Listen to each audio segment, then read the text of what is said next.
Everybody abstracts a different reality. When you come through a room, you abstract the reality you're prepared to abstract. You pick up the signals that interest you, and your brain records them and organizes them. We all have our own reality tunnel, and in our reality tunnel, we pick out some things and ignore other things. And we got 10 billion cells in our brain receiving hundreds and hundreds of millions of signals all the time. We just pick out the ones that fit into the established grooves in our brain, the reality tunnel that's been laid down by past experience. We all have our own belief system, and the signals that fit our belief system get in. The signals that don't fit our belief system get ignored, or if they keep coming back, we go to a psychiatrist to get cured and make them go away. Once you get used to thinking in terms of the tuned in and the not tuned in, then all the problems in philosophy about being and non-being and so on seem absolutely nonsensical. We don't know what is or what isn't. All we know is what we tuned in and what we didn't tune in. If you keep track of what you tuned in, you know, that's what you can talk about meaningfully. What you didn't tune in, you can only make guesses about, or noises, or garbles, or frantic hand gestures, but you can't really know anything about them. You only know what you've tuned in. Now, what you haven't tuned in is not necessarily non-existent. It's just not tuned in. So that takes care of the whole problem of being and non-being, which Western philosophers have been debating for the last 2,500 years. You don't know anything about being or non-being. All you know is what you tuned in.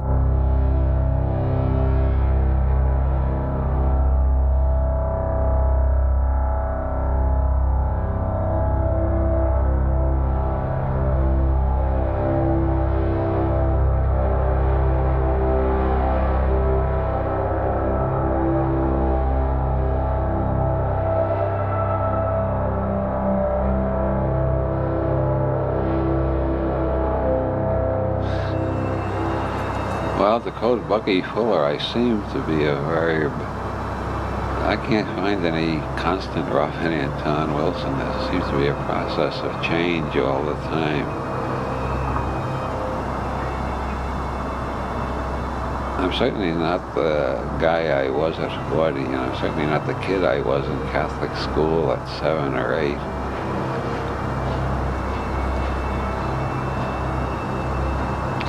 I started out in a little tiny Irish Catholic ghetto in Brooklyn or Long Island, I'm not sure which. And somehow I have traveled from Maui in the east to Berlin in the west, which is half of the time zones on the planet. And I feel like as I've expanded my travel in space, I've expanded my travel through the world of ideas also. I can't believe I started out a good Catholic school boy.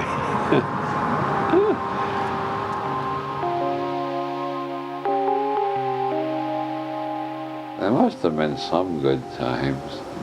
But when I think of my childhood, I just remember how frightened I was of the nuns in the school I went to, how sadistic they were. There was so much mystery and ambiguity about everything. That's why there's so much in my novels.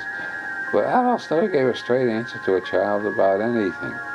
Everything was lies, hypocrisy, evasions. I knew there was something going on they were hiding from me, and it used to scare me. I wasn't quite sure what it was.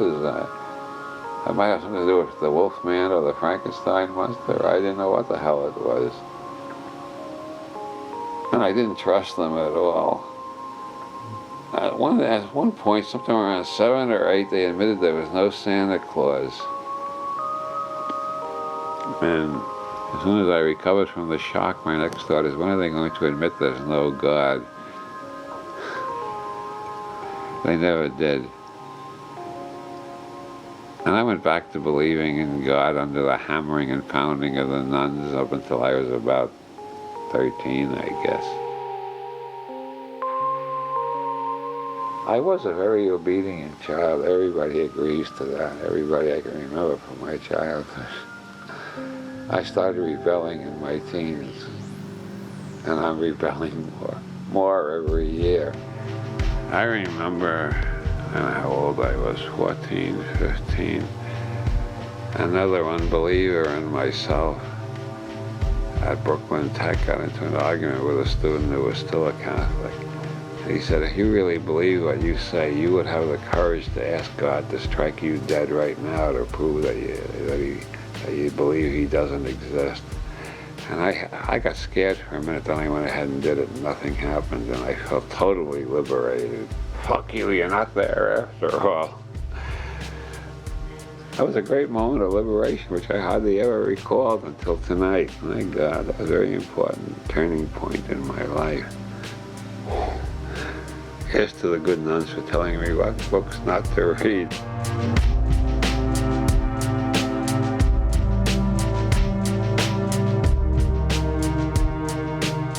Interacting processing.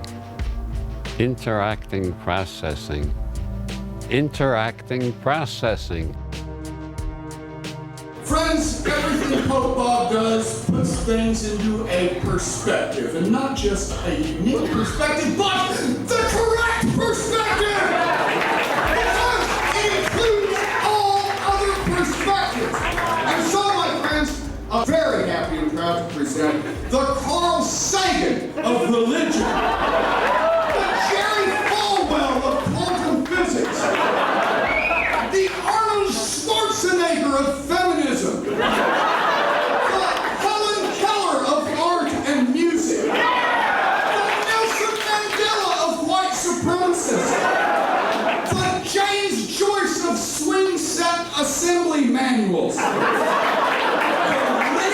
of funerals, the Salvador Dali of assembly line workers, and folks, the Robert Anton Wilson of humanity. Praise God.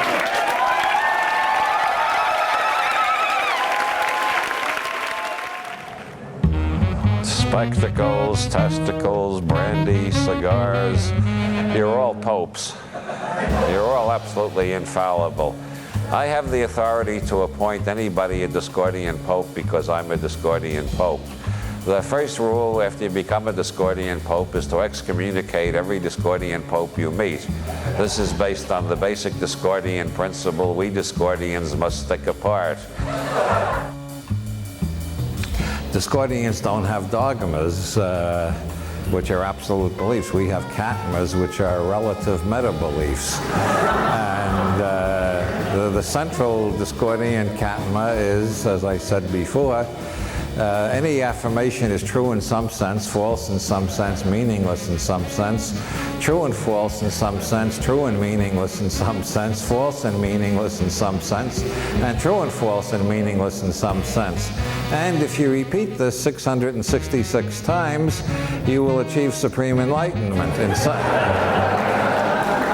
in some sense. There are approximately 12 million Discordian popes now. Originally, Balaklips the Younger, the founder of Discordianism, had cards printed, and he'd just hand them out to everybody he met, making them popes. And then I printed the Pope card in the Illuminatus trilogy. But then I was living in Ireland, and the Pope came to Phoenix Park and announced, the guy who thinks he's the only Pope, he announced that bishops could give indulgences over television, which was a new thing in Catholic doctrine. And I got the idea, well, if they can do indulgences on television, I can do pontifications. And so instead of giving out cards, every time I got on radio or television, I made the whole audience popes. Eventually, we'll make every man, woman, and child on this planet a pope. Most religious people take themselves too damn seriously, which is why they act like such damn fools. I'm using the word damn deliberately for the paradoxical effect.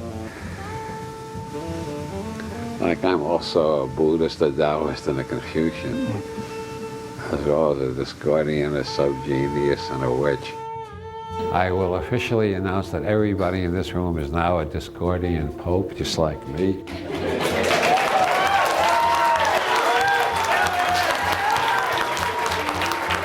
Spectacles, testicles, brandy, cigars. Spectacles, testicles, brandy, cigars. You are all absolutely infallible and don't take crap from anybody. Okay, give me up. Well, I'm an ordained pope of the Church of the Subgenius, which means I'm absolutely infallible, so don't dare contradict anything I say. As for my relationship with Ivan Stein, I deny all the rumors. Remember, you're only infallible about your own nervous system. You know what's going on in your own nervous system, what realities you're creating out of the infinite flux of being. You don't know anything about anybody else's reality unless they tell you about it. You got to listen very sympathetically to understand them. So it's a limited infallibility. Über Quantenphysik, aber ich kann euch nicht garantieren, dass ich das übersetzen kann. Ich glaube, der soll einfach losreden. She wants to know what quantum physics is. What? Quantum physics. What? Explain it simply, she asked. Explain quantum physics simply.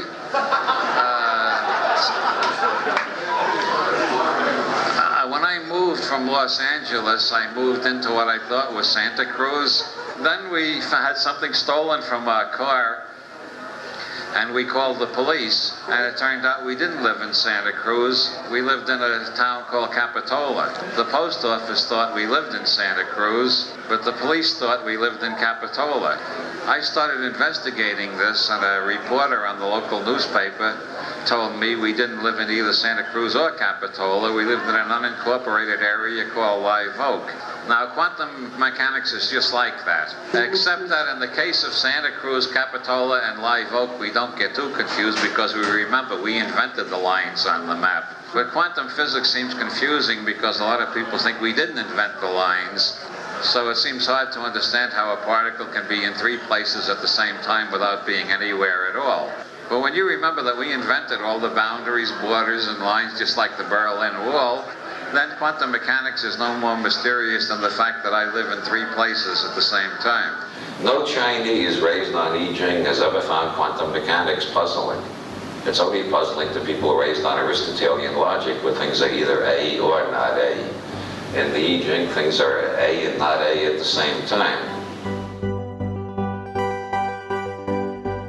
With quantum mechanics, you can prove that light is made out of particles experimentally. You can build up a whole mathematical theory of light traveling in little particles called photons, and you can do experiments, and the experiments will give you a pattern showing that light is traveling like particles. We've also got a whole mathematical theory built up showing that light travels as waves.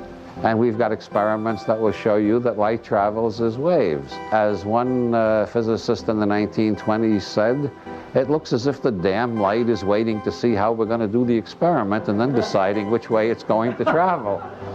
Schrödinger said, I wish I never got mixed up with this verdammte quantum Springerei, this goddamn quantum jumping. The modified Copenhagen view is light is neither waves nor particles until we look, and then it adjusts itself depending on what we're looking at it with. An electron is not anywhere until we look.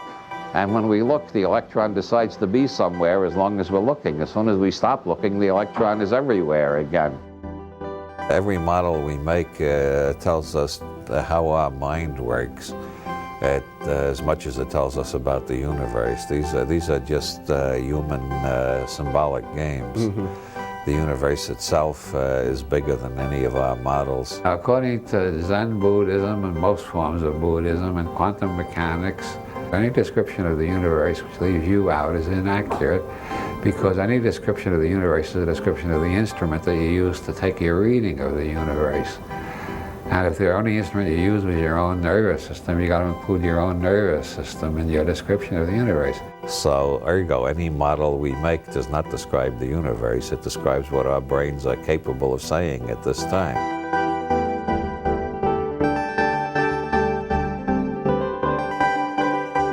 Long before quantum mechanics, the German philosopher Husserl said that all perception is gamble. Every type of bigotry, every type of racism, sexism, prejudice, every dogmatic ideology that allows people to kill other people with a clear conscience, every stupid cult, every superstition-ridden religion, every kind of ignorance in the world all results from not realizing that our perceptions are gambles. We believe what we see, and then we believe our interpretation of it, and we don't even know we're making an interpretation most of the time. We think this is reality. In philosophy, that's called naive realism. What I perceive is reality. And philosophers have refuted naive realism every century for the last 2,500 years, starting with Buddha and Plato. And yet most people still act on the basis of naive realism. Now the argument is, well, maybe my perceptions are inaccurate, but somewhere there is accuracy. The scientists have it with their instruments. That's how we can find out what's really real. But relativity and quantum mechanics have demonstrated clearly that what you find out with instruments is true relative only to the instrument you're using and where that instrument is located in space-time. So there is no vantage point from which real reality can be seen. We're all looking from the point of view of our own reality tunnels. And when we begin to realize that we're all looking from the point of view of our own reality tunnels, we find it is much easier to understand where other people are coming from, or the ones who don't have the same reality tunnel as us do not seem ignorant or deliberately perverse or lying or hypnotized by some mad ideology. They just have a different reality tunnel, and every reality tunnel might tell us something interesting about our world if we're willing to listen. The idea every perception is a gamble seems to me so obviously true that I continually am astonished that I can forget it so many times in the course of 24 hours. But to the extent that I remember it, I can't stay angry at anybody, so it's a thing worth keeping in mind.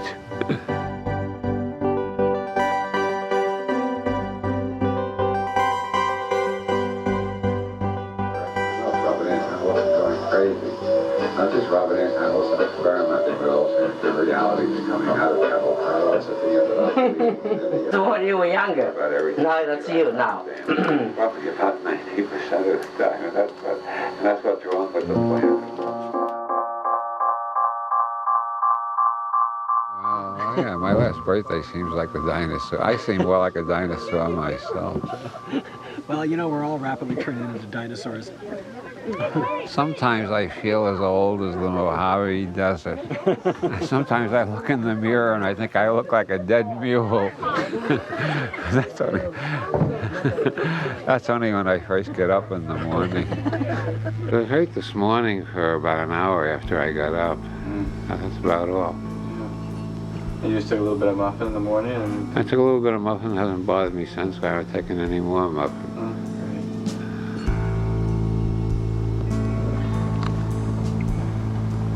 As you may have guessed, I have post-polio sequelae, which is the symptoms that follow polio, sometimes 20 years later, sometimes 40 years later.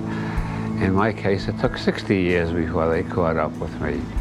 One of them is a lot of leg problems, which is why I'm in a wheelchair. Another one is that I feel 20 degrees colder than the average person, whatever the temperature is. I had polio at the age of 4. I was cured by the Sister Kenny method at a time when the American Medical Association was announcing her as a quack and a charlatan and a witch doctor. It was about 6 years after I was cured by the Sister Kenny method that the AMA finally admitted the method worked. Now nobody needs it anymore because nobody gets polio anymore. They got the vaccine for it. But I knew all my life I had post-polio syndrome, but it was always mild. I had what they call myoclonism, which is spasms in the feet, which can be a damn nuisance when you're trying to sleep at night and the feet start jerking and waking you up. And then I had pains in the legs when I had to stand on long lines. I got to hate airports. I can walk a few steps. As a matter of fact, I can walk more than a few steps, but I'm not going to try it because if I fall down, everybody will be embarrassed and feel sorry for me. But you see, I can walk a few steps, which I couldn't do 2 years ago when the thing was at its worst. Post-polio syndrome really flared up. That will be 2 years ago next month. And boy, there was a week there when I could hardly move. Everything hurt. Going to the bathroom was like going to the South Pole with Admiral Byrd. I mean, getting from, oh God. I couldn't move anything without terrible pains. Maybe some of the dead muscles are coming back to life and the cell bodies are putting forth axons and dendrons. That's what's supposed to be happening anyway. Somehow dealing with the post-polio has given me a greater self-esteem, as they say nowadays. I feel, hell, I'm dealing with this very well. I feel pretty good about myself. And I still have time to think about other people, which is very important. The worst thing about illness is it makes you self-centered. I don't think that's happened, really. So I think you can get a lot out of an illness.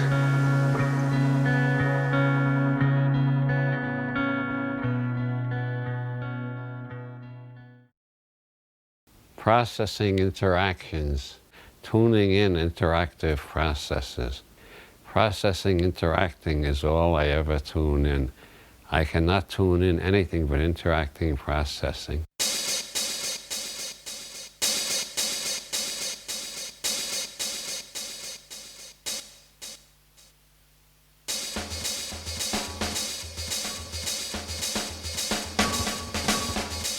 The biggest thing I got from Bob is that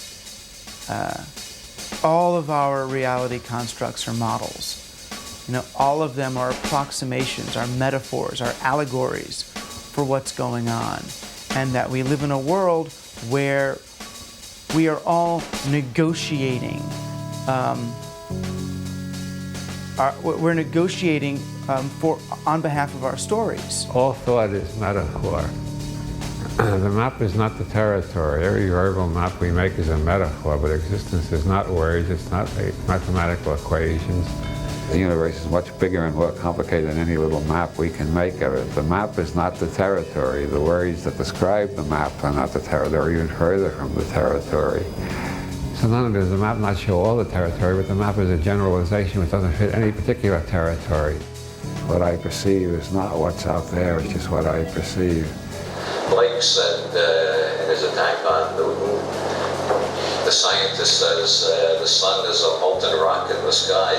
Can you not see that? Blake says, I cannot see that. I see a choir of angels singing glory, glory, glory to the Lord God omnipotent. And that's Blake's reality. Both realities are equally right, depending on where you're at. If you want to do a chemical analysis of the sun, you use the scientific reality. It's not a rock anymore, it's a nuclear furnace. But you use the latest scientific reality. But subjectively, I understand how Blake felt when he saw the sun as a bunch of angels singing glory, glory, glory to the Lord God. I've seen trees doing that. That's a very valuable reality tunnel to be in. One doesn't contradict the other. You know, we each create a story, a narrative, a picture, an allegory, a model for what's going on here, and then we fight, sometimes to the death, to make others, if not believe in that model, we fight to be able to keep believing in it ourselves. So we try to erase contradictory evidence to that model. I agree with the Buddha. There is no meaning in life. The meaning is in sentences. Meaning is in symbols that symbolize life. Life itself does not have a meaning because that's what meaning refers to. Meaning refers to life. To look for meaning in life is like looking for trees on a map. You can find squiggles that represent trees. When you find the trees there, the squiggles only represent the trees. Or the rivers. You can't wash in a river on a map. You got to find a real river in the non-map world. Is that clear? I'm trying to make a difference between the words and the metaphors and the existential experiences. But it also becomes where I end up kind of parting ways philosophically with him too. You know, I get the feeling that Bob is not just aspiritual but anti-spiritual. You know, he doesn't believe in God or spirit or a special super reality connecting us all. because it's not there, because it's not evident, because it's not apparent. And I feel in a way like Bob's worldview, having passed through the chapel perilous of wonder, that his view now is that, well, there's nothing. This is it, period. As far as I'm concerned, the idea that there's nothing is just another what if. It's the skeptic in Cosmic Trigger. It's the skeptic's worldview, but it's just a worldview, and I don't think it's any intrinsically safer. I have heard it said in a critical way that Robert Anton Wilson doesn't believe in anything, and if that is true, then I applaud him for that, because that is the hallmark of a truly free man. As long as you subscribe to a dogma, any dogma, no matter how benign, you will never be free. And if Bob doesn't believe in anything, that is not to say that he doesn't care about things. I think he cares about things passionately. It's just that he hasn't allowed the central focus of his intellect and his emotions to be usurped by some ideology.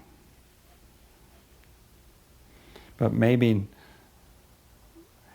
refusing to believe in belief is an ideology, but if so, it's a very flexible one. Non-simultaneously apprehended interacting processing. I see no nouns, I only see verbs. Not only do I seem to be a verb like Bucky Fuller with the whole universe, scenario universe seems to be a verb. Interacting, processing.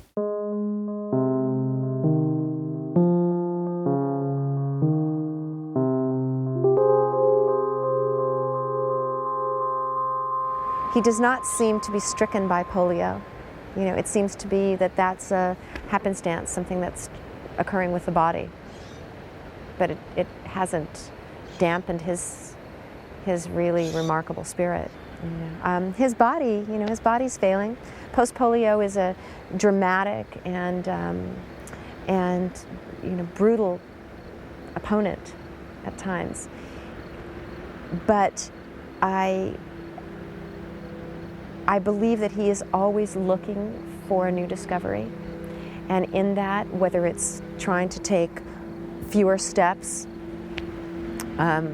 because his polio won't allow him to walk, and yet, how he greets that is still with that same wonder. It's an experiment. One of the greatest relief I get from pain is from marijuana brownies made by Women's Collective, people with muscular dystrophy, post-polio syndrome, AIDS, cancer, and a few other problems that are very clearly and obviously helped by marijuana brownies. And when this federal government announces that they've canceled the 10th Amendment and the states have no right to legalize anything that the federal government is against, I am naturally furious. They're threatening me with a life of steady pain until I die. That's what they're threatening me with. Of course I'm pissed off at them. And it's not just for my own sake, but it's for the sake of all the AIDS patients, all the cancer patients, all the other people for whom life is bearable because they can get some marijuana in one form or another. It is one of the best painkillers known, and it's non-addictive, and it has an extra added benefit, the high, which is what the SOG is afraid of. They don't want anybody to get high because people who are high get happy, and people who get happy get ambitious and uppity and rambunctious. And they want everybody to be depressed. But the high is part of the cure. I think every goddamn disease in the world is improved by feeling happy and good. And any compound that not only relieves pain but makes you feel happy and cheerful and think of funny things is helping your cure. And the remnants of the cannabis muffin that I had around 6 o'clock, God's own medicine. Nothing is bothering me. Around 6 o'clock, the leg was starting to bother me again. Now, nothing is bothering me.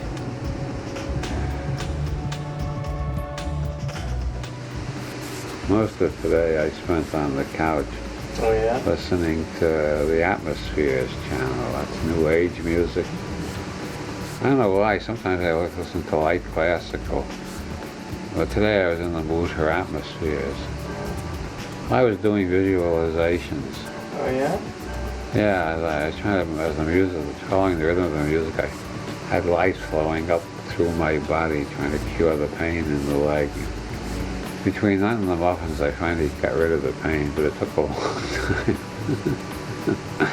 Sometimes it's quicker than others. I think pain is a mistake.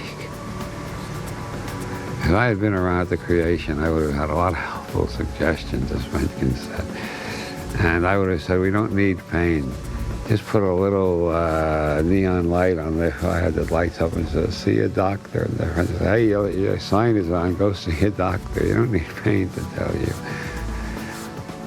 I know, seriously, what I'm getting at is I think pain can be abolished. But I don't see any reason why all forms of pain can't be abolished with the proper drugs. And I think the government's attempt to control drug research out of fear that two people may feel too good is the last dying gasp of the dinosaur age. I think we are governed by Tyrannosaurus Rex and velociraptors and types like that. I really think the abolition of pain is the noblest goal we can aim for. Also clean water for everybody and enough food. I think these are quite attainable goals. If society was saying these would be our goals. Spread clean water, adequate food, and the absence of pain all over the planet. Who would want to become a terrorist? What would they be angry about? What would they be mad enough about to start throwing bombs at somebody else?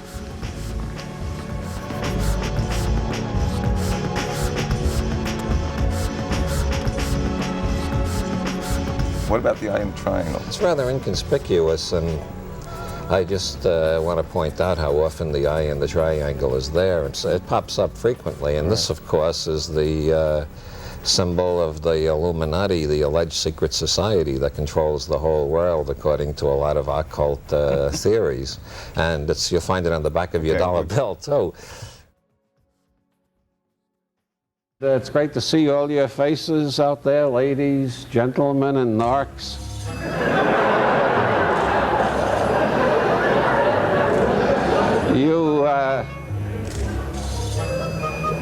Everybody look around and see if you can spot the narcs.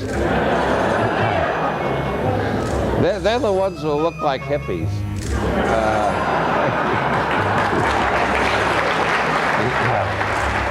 For a person who's an expert in conspiracies, you're probably the least paranoid person I've ever met. You have all the data, but none of the fear that most everybody else who's involved in conspiracy theories. Well, my belief is I don't believe in one big conspiracy that runs everything. I prefer to think there's, at minimum, at any given time, there's about 24 conspiracies afoot. And as far as I have been able to discover in all my years of being involved in, more or less unwillingly in this field, I cannot find any proof of any conspiracy that really existed, was really brought into court and convicted, that lasted more than 10 years before everybody double-crossed everybody else and the conspiracy fell apart. When you define the power elite as somebody else, I regard that as a loser script. I define the power elite as myself and my friends, and that's a winner script. And the way to accomplish things is with a winner script. I define myself as a winner, I define my programs as winnable, and I count on the stupidity of whoever seems to be in power to undo them eventually, because as I said, every conspiracy has a natural lifespan. Every conspiracy collapsed by double crosses from within or by superior cleverness by rival conspiracies. And stupidity has a definite evolutionary function. I am all for abolishing stupidity, but before it goes, while there's still a lot of it around, we should pay tribute to it. the strongest conspiracy on the planet is the conspiracy of the stupid. Yeah. To prevent schools from educating their children, because they want their children to be as dumb as they are, to prevent television from putting anything intelligent on as much as possible. What is it about the human psyche that seems to be drawn towards these conspiracy theories? Is it some love of the unknown, or some idea that there may be forces out there that are controlling our destiny? Or well, I think there are three factors. A, nobody likes to take the blame for their own problems, so they look for somebody else to blame. And if you can find a big enough group, you've explained everything in your life that doesn't work. That's the parental conspiracy theory. Yeah, it's right? not your fault. It's the fault. If it's not your fault or your parents. It's the Jesuits, the Freemasons, the Jews, the Bilderbergers, the Council on Foreign Relations, and you got a wide choice to pick who to blame. Rich white men. Yeah, as long as you don't have to blame yourself. That's one motive, and another motive is that we are living in very weird times. The world is changing faster and faster, which I think is due to the acceleration of information flow in the modern world. Information is increasing, and the transmission of information is going faster and faster due to internet and the whole computer revolution, which means that most people are living in a world they can't understand. And when people can't understand something, they tend to go for sinister explanations of it. Somebody is manipulating things in a way I don't like. Mm-hmm. That's the way people feel when things change too fast and they can't understand it. And the third reason is, of course, that there are lots of conspiracies around. None simultaneously apprehended. Apprehended, none simultaneously, interacting processes. Interacting processes apprehended, none simultaneously. Let me switch gears with you a little bit. I'd like to talk about your interest in occultism. You've been a student, quite a student, I think, of the writings and teachings of Aleister Crowley, who was a writer about occult magical rituals. And I believe you've participated in a variety of magical rituals. What's that about? Well, the background is I believe that what we perceive is based on the culture of our parents and our teachers and the people around us and on the language we speak. And I'm interested in ways of changing perception. And I have a lot of exercises I've tried for changing my ways of perceiving the world and myself.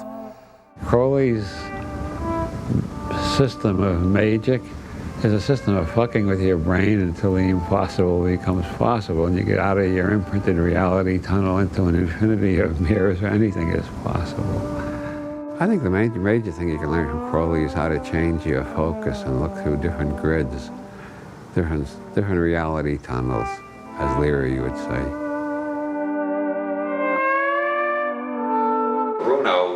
Represents the point in our culture where science and mysticism were allied. They were both attempts to find out what the hell is going on in this universe by experimental method and by trust in the ability of the individual to figure out what the hell is going on just through the method of experiment.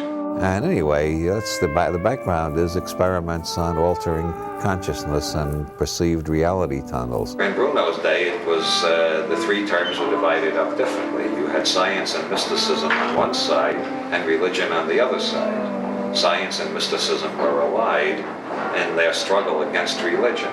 Science and mysticism were both based on experience, and they were both based on respect for the individual. The idea of science and mysticism was go out and discover for yourself. Find out what works. Find out how the universe is actually structured and how you relate to the structure of the universe. And so there were basically two areas of scientific exploration, the external and the internal. But they were both pursued by the same method, the experimental method. Originally I was just trying to find out what the hell is a mystical experience. But then I very soon got the idea of re-imprinting, and then I got the idea of using Crowley's magic along with the re-imprinting. Ritual is to the internal sciences what experiment is to the external sciences. Mysticism, understood in that way, is basically a branch of science. It's a branch of neuroscience, what Timothy Leary calls neurologic, as the distinguished from orthodox neurology, which involves dissecting animals or dissecting corpses or something. Neurologic is studying the nervous system directly by varying the parameters on which your nervous system functions. There are different levels of reality, obviously, and the psychedelic level is one of the most fascinating ones, one of the most erotic, one of the most mystical, and above all, one of the funniest. I recommend it highly to everybody over 40. I'm not going to repeat Leary's mistake. I don't recommend it to anybody under 40. Over 40, you're on your own. You're responsible for yourself. Don't blame me for it.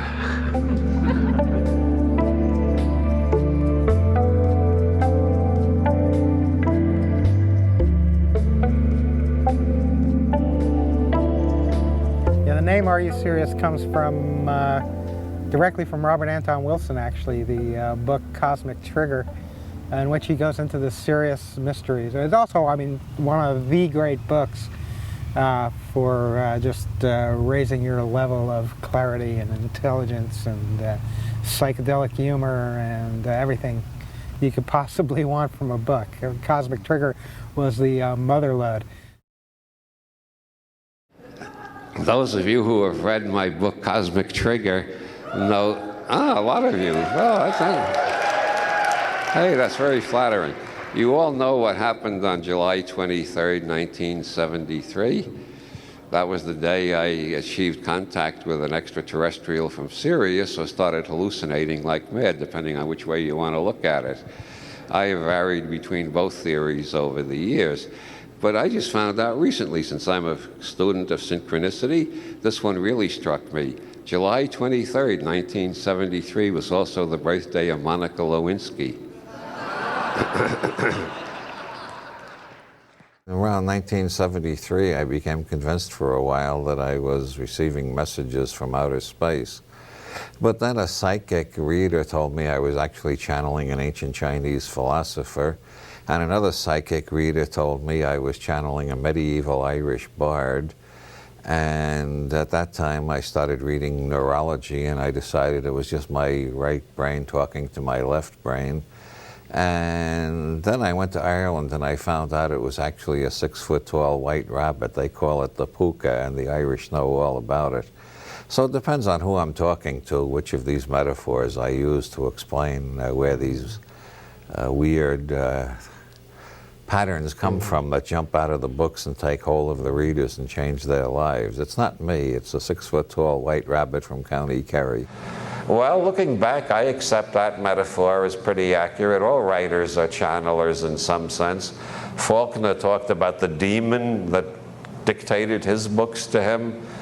Norman Mailer talks about the navigator in the unconscious. William Blake said the prophets Ezekiel and Isaiah dictated his poetic, prophetic books to him. Most artists traditionally have talked about the muse. And for people in County Kerry, it's a 6-foot-tall white rabbit. For me, it was an extraterrestrial from Sirius. There are different metaphors for the experience. Philip K. Dick and I had a series of rather similar experiences, and out of his experiences he constructed to Alice, which looks like a science fiction story most of the way, and then abruptly at the end you suddenly find out maybe it's not a science fiction story, maybe it's an account of Philip K. Dick going crazy, or maybe it's an account of Philip K. Dick being contacted by extraterrestrials. Well, the Cosmic Trigger has pretty much the same structure. So Robert Anton Wilson being contacted by extraterrestrials. No, it's Robert Anton Wilson going crazy. No, it's just Robert Anton Wilson experimenting with alternative realities and coming out of Chapel Perilous at the end without believing in any of them.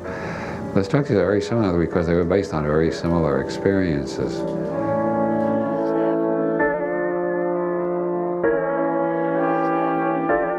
I woke up after doing a ritual to the Holy Guardian Angel. I woke up with this vivid memory of this guy with a long white beard, long white beard, like Mr. Natural. It was an old white man looking rather like Jehovah in the illustrated Bible, writing on a blackboard things about time that I was supposed to memorize.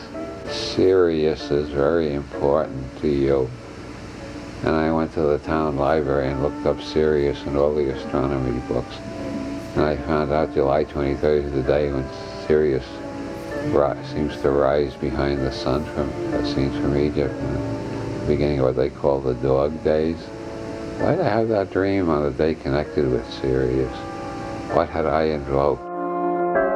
It influenced my way of experiencing the world. Completely. And there were flashes of psychic ability which to a degree, I never had before or since. Well, let's say I believed it passionately for a couple of months. Then I began to have doubts, and then suddenly I had this flash of insight about 2.5 years later. My God, this is the same sort of thing that's recalled by different names in different traditions. Because it's been going on all over the world for centuries. And every shaman has an ally, and I was an apprentice shaman. I had to find an ally, and I found one. Boy, did I find one. Chapel Perilous is a stage in the magical quest in which your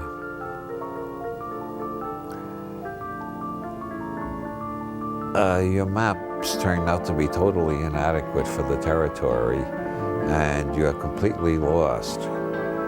And at that point, you get an ally who helps you find your way back to something you can understand. Mm-hmm. And then after that, you've got for the rest of your life, you got this question, was that ally a supernatural helper, or was it just part of my own mind trying to save me from going totally bonkers with this stuff? And the people I know who've had that kind of experience, very few of them have ever come to an absolutely certain conclusion about that. The puka plays the same role as the holy guardian angel in Kabbalistic magic, or the extraterrestrial in the Whitley Strieber type experience, or the ghosts of dead relatives speaking through a seance in 19th century spiritualism, or Ramtha speaking through Jay-Z night. These are all different metaphors for basically the same experience. I spent a year and a half at least half believing that I was in telepathic communication with a higher intelligence from the Sirius double star system. As a matter of fact, I still believe that every Thursday for 2 hours in the afternoon. No, not really. I'm completely cured of that one. I'm still an optimist, though.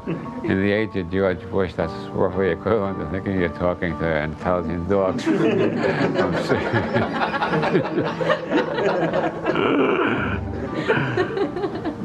Of course, there was some confusion in 1973 about giant rabbits and extraterrestrials, but that was only temporary. You might say it hasn't ended yet. I'm still trying to figure out what the hell is going on. I like the giant rabbit from County Kerry because there's no chance anybody will take that literally. Anything else I say they might take literally. How about yourself? That's another reason I like the giant rabbit from County Kerry. I'm not going to take him literally. Well, not too literally. Sorry about that, Harvey.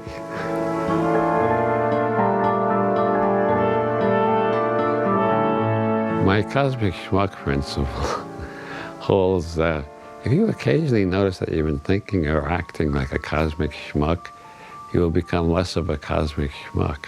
And the more often you notice that you're thinking and acting like a cosmic schmuck, the less of a cosmic schmuck you become.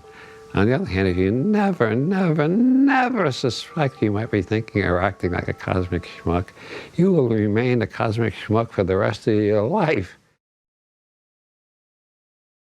E prime is English without the use of any form of is or being. We're trapped in linguistic constructs.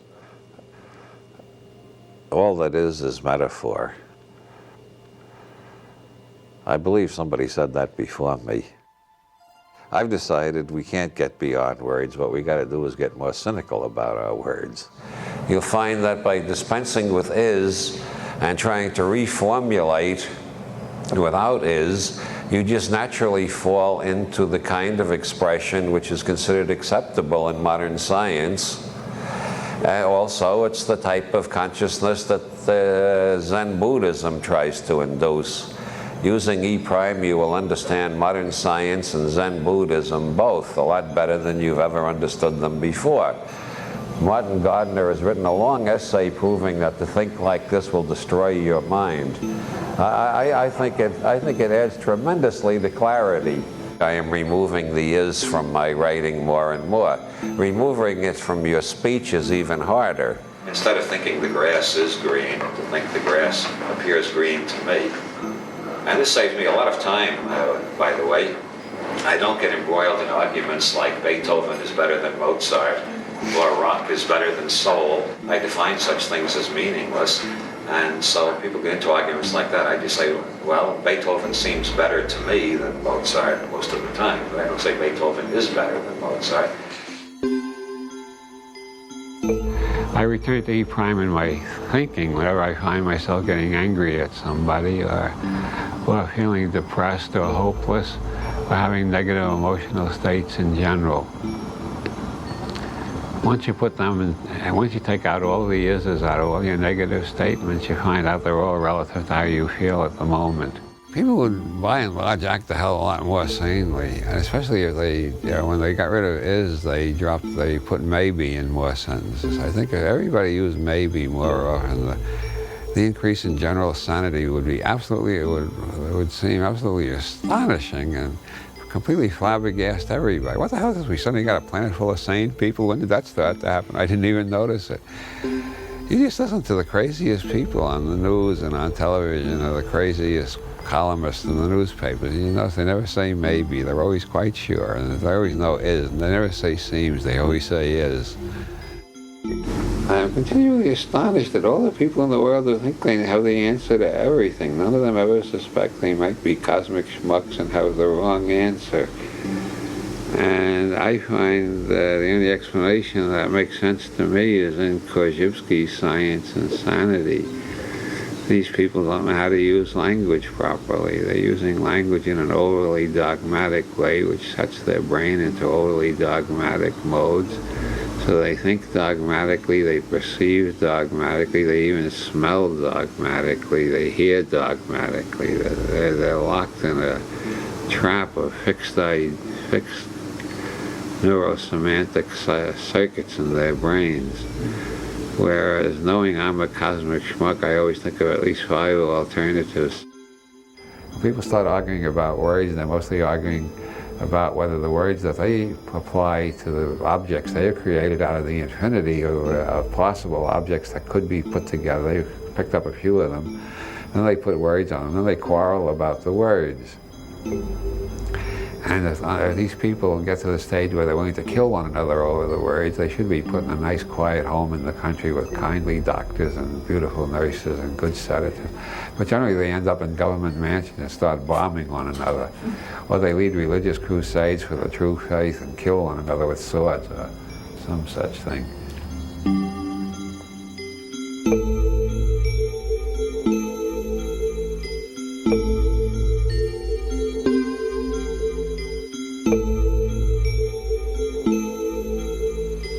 I think Pope Bob might have a consistent message in his work.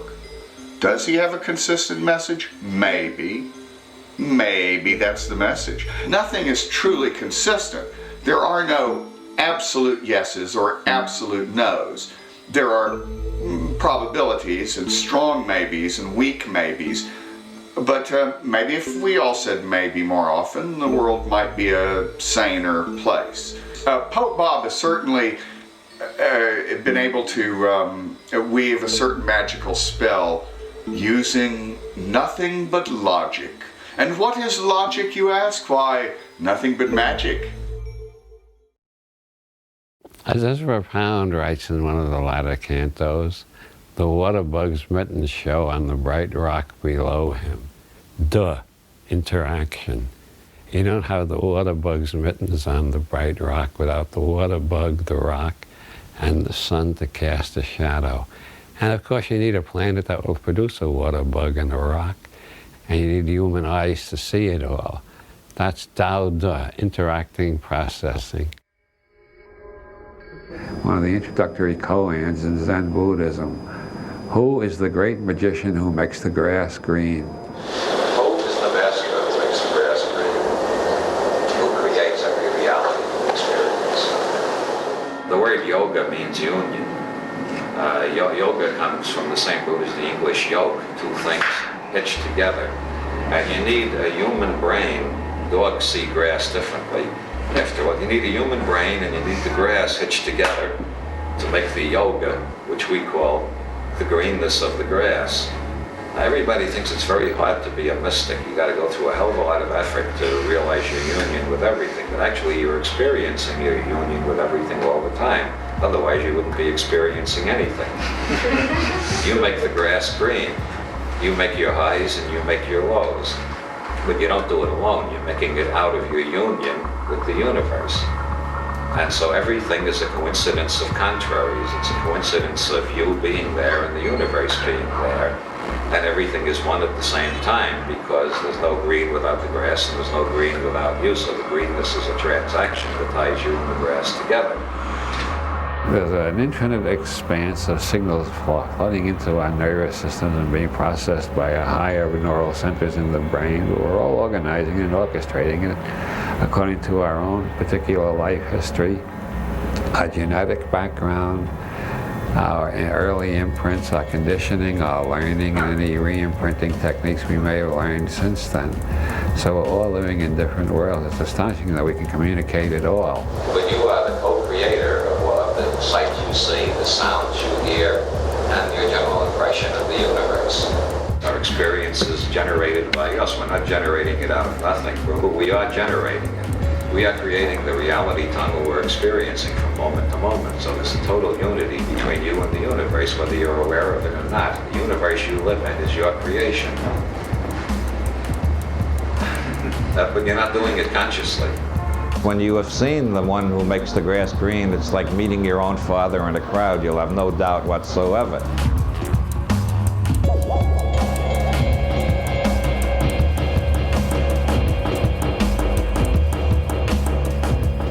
Nasruddin went galloping through Baghdad one day on his donkey. He went up every street and into every alley and across every plaza. He was galloping all over this, every place he could go, an unending race and hunt and search. Everybody got curious, everybody came out of their houses and they were all yelling, Nasruddin, Nasruddin, what are you looking for? And he yelled back, I lost my donkey and I'm looking for it. See, the donkey represents what everybody is looking for who enters a mystical school. It's the answer to all the riddles of the universe. And you hunt for it east, west, north, south, up, down, every way you can imagine. All the time it's carrying you around. It's the human nervous system which takes out of the infinity of the universe the little reality tunnel that you consider reality, which is your creation and which you think is the whole of the universe. Unless you've been through a Sufi school or studied general semantics or did a lot of Zen meditation or dropped LSD once or twice, then you realize the universe is much bigger and more complicated than any little map we can make of it. The map is not the territory. The words that describe the map are not the territory, even further from the territory. What I've been doing is trying to put the donkey on your back in such a way you'll never forget the master, the great magician who makes the grass green, the one who creates the whole universe you live in. Interacting, processing, Tao De. That's all I tune in, interacting, processing. No nouns anywhere. Never met a noun yet. I often thought of myself in terms of that old Chinese proverb, the wise become Confucian in good times, Buddhist in bad times, and Taoist in old age. I've always had a lot more sympathy for those three religions, in quotes, than for any of the Occidental ones like Judaism, Christianity, and Islam, all of which seem to me fanatical, intolerant, violence-prone. This whole Judeo-Christian monotheistic trip has been the worst nightmare this planet has ever endured. They just never stop killing one another. Meanwhile, the Confucians, the Taoists, and the Buddhists, each in their own way have tried to create a peaceful and amicable society. And what I like in Buddhism is the basic idea of forgiveness, because nobody realizes how wonderful it is until they begin to develop some talent at actually doing it. Because the more you forgive, the less burdens you got to carry around with you. When you reach the point where you can forgive everybody, you're almost entirely free of burdens. What's important to me at this point in my life? Making really sure that I have forgiven anybody who's ever hurt me or seemed to be an enemy. Or making sure I have nothing but forgiveness for everything. Yeah, I think it's a very liberating experience to realize how little you really know and how much of the time you're just guessing. One thing that makes forgiveness easier, and believe me, life without forgiveness ain't worth living. Also, it keeps you from acting like too much of a damn fool if you're not really sure.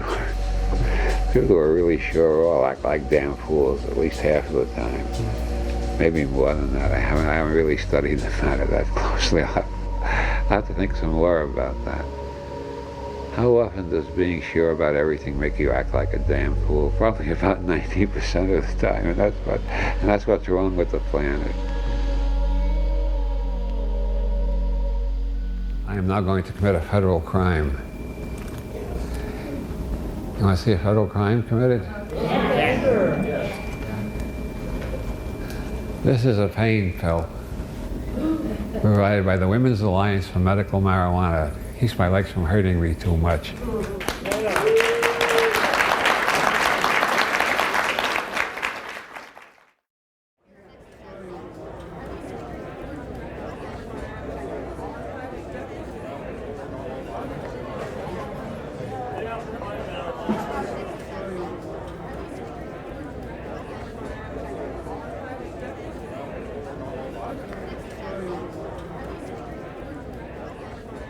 Tell me why you're here today and what you hope to achieve. Well, in the first place, I hope to get my medicine so my leg won't go on hurting the way it's been since they cut off my supply.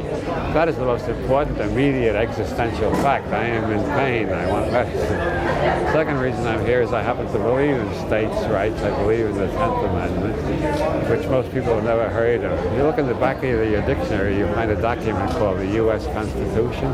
It has nothing to do with the way this government is operating under George Bush, but it's the way it's supposed to operate. And the 10th Amendment says all powers not delegated to the federal government are reserved to the states respectively or to the people.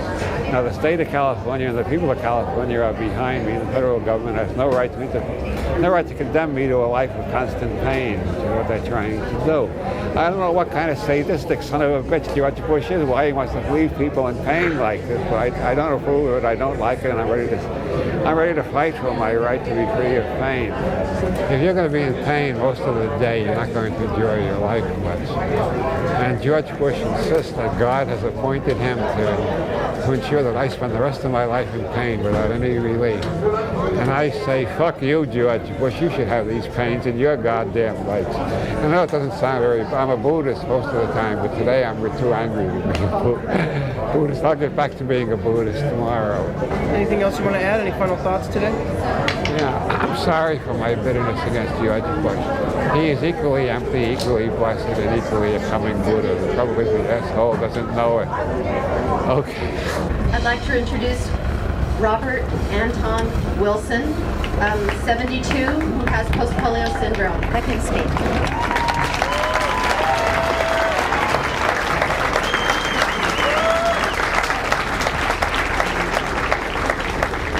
I am indeed Robert Anton Wilson, and I do indeed have post-polio syndrome, but I am not 72, I am only 70. And I will go get my medicine after saying I like that sign. I will pick up my medicine after saying I like it. Of all the signs out there, the one I like best is the one telling the government to read the 10th Amendment. The 10th Amendment says that all power is not delegated to the federal government or reserved to the states respectively or to the people. Nowhere does it say that a goddamn czar will be in charge of my medical care and interfere between me and my doctor. Anybody in Philadelphia in the 18th century suggested putting something like that in the Constitution would have been considered a raving lunatic. This Constitution was not created to establish a czarist tyranny. It was established to create a free society.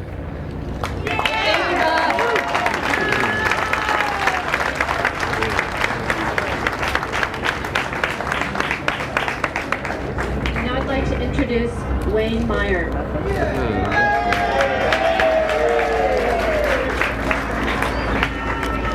My name is Wayne Meyer. I've been HIV positive for 18 years, and I've had AIDS for 8 years. I think my writing comes out of anger and optimism.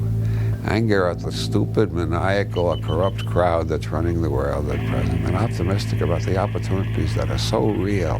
This, as I say, is the result of my outrage, my horror, my grief, and my anger at the way the world has been going lately, and my continued optimism that maybe enough people can wake up on time to change the direction we're going in. So I got both optimism and anger, which I think is a good mixture.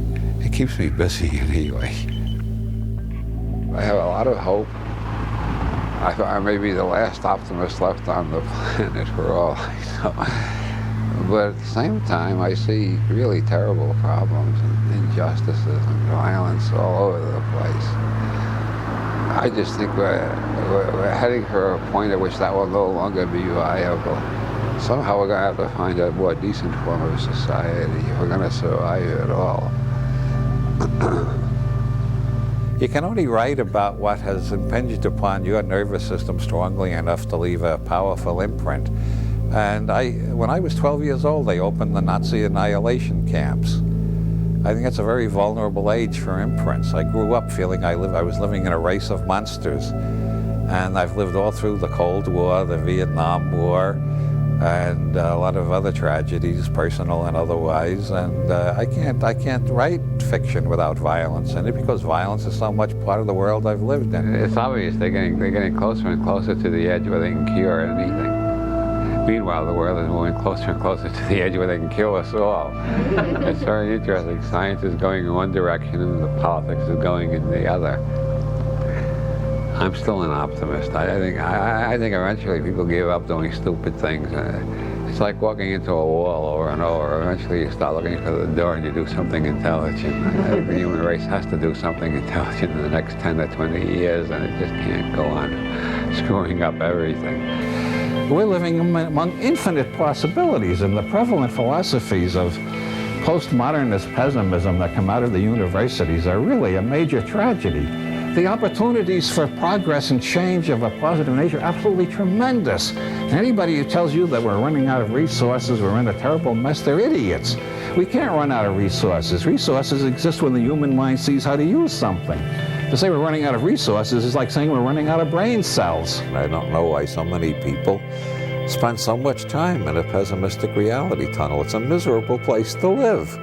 But some people feel if they leave it, they feel guilty. If you're not in a pessimistic tunnel, you're not responsible. But once I get out of it, I never wanted to go back into it again. As far as I know, I'm the only survivor of the 60s who was just as angry and just as optimistic as I was then. Besides, until I die, I might as well be optimistic. Every day you got choices to make, and the more optimistic you feel, the more likely you are to make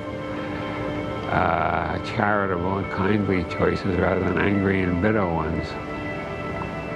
If you want to be the most depressed person in the world, get up every morning, remind yourself George Bush is still in the White House, and then listen to CNN for a while, where you'll find out that American bombers are pounding another part of Afghanistan. If you think about George Bush and other gloomy things every day, eventually you get pessimistic enough that eventually you'll take an overdose of the sedative your doctor gave you to control your depression.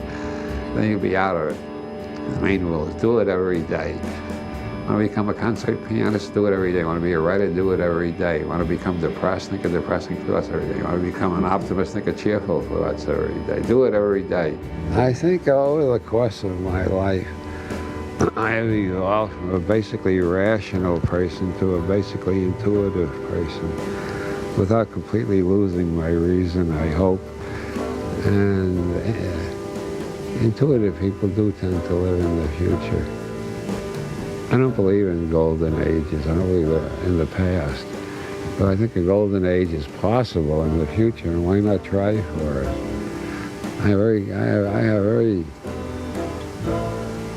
I think Bernard Shaw calls it the life force. I got this tremendous drive to try to do what I can to add my contribution to making a much better future than the history of humanity has been up until the present. And I think the joy of art is trying to convey what you perceive so that other people will perceive it more or less the same way. Art is a form of seduction. I mean, there are rapists in the intellectual world. They become politicians. The seducers become artists. We try to seduce people into our reality tunnel instead of leading them there with a gun. But we are trying to get them into our reality tunnel or our reality labyrinth, or whichever it is. In my case, it's a reality labyrinth.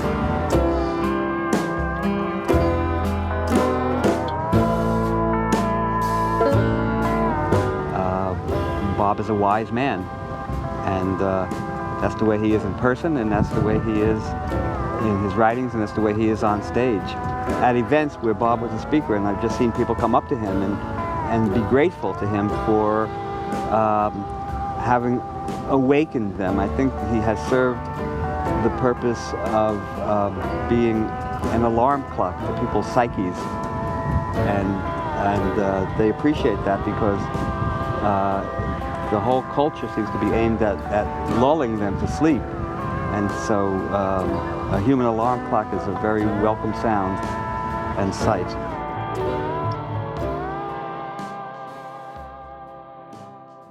When I call the universe infinite, I do not assume it is infinite in space-time, but it has infinite aspects, which means that anybody who looks at it will see something different than anybody else who looks at it. And if you come back a day later and look at it again, it will still be different. William Blake said that you could see infinity in a grain of sand. And you can if you're open enough. Everything that gets into your brain affects your reality tunnel, your worldview, or your belief system, which I abbreviate BS.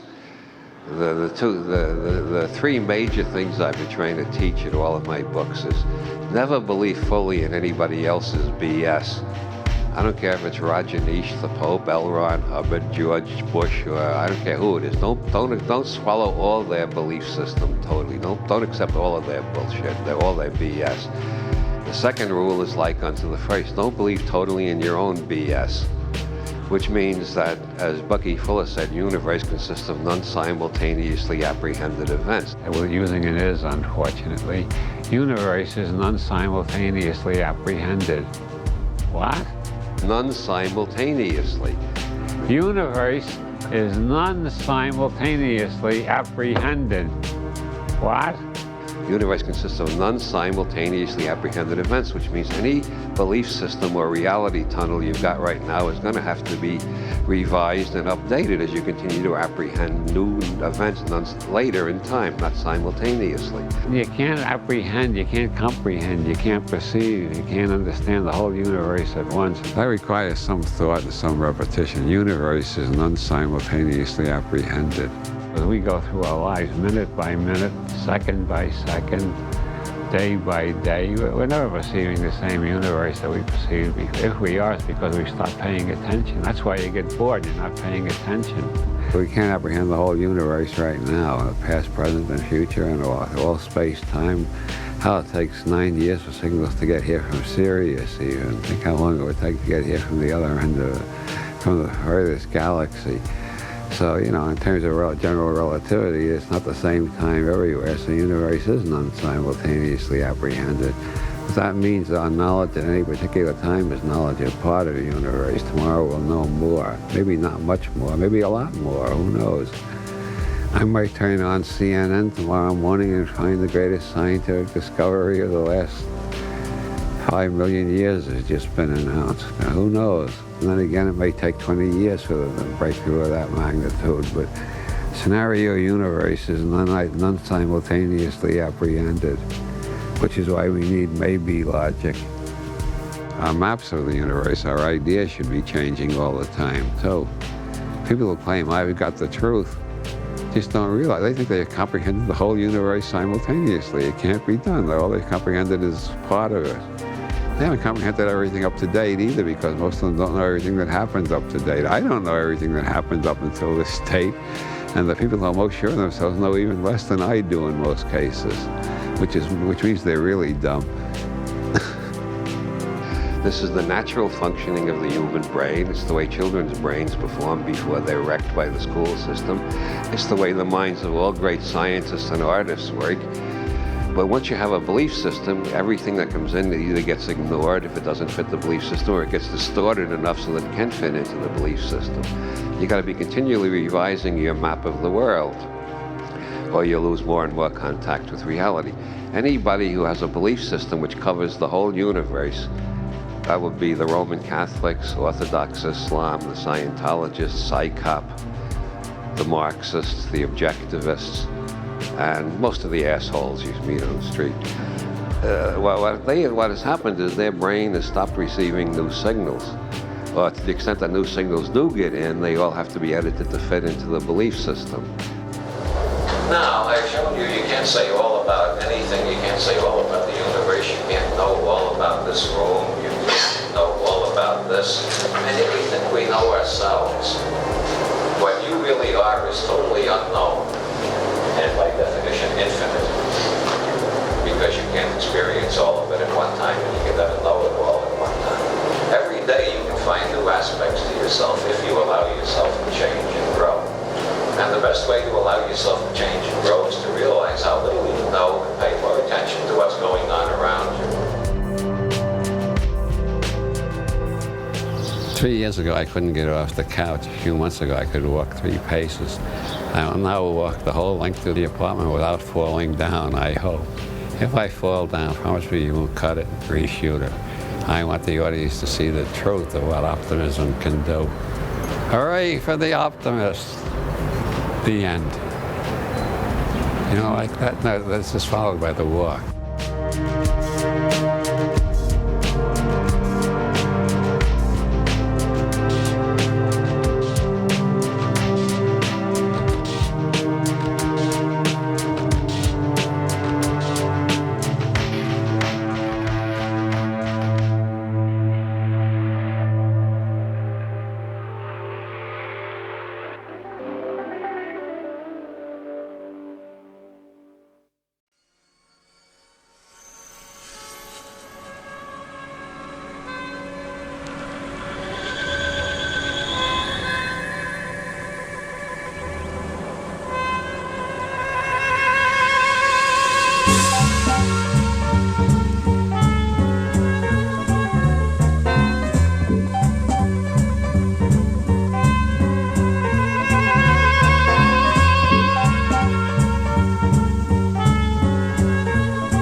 Thank you.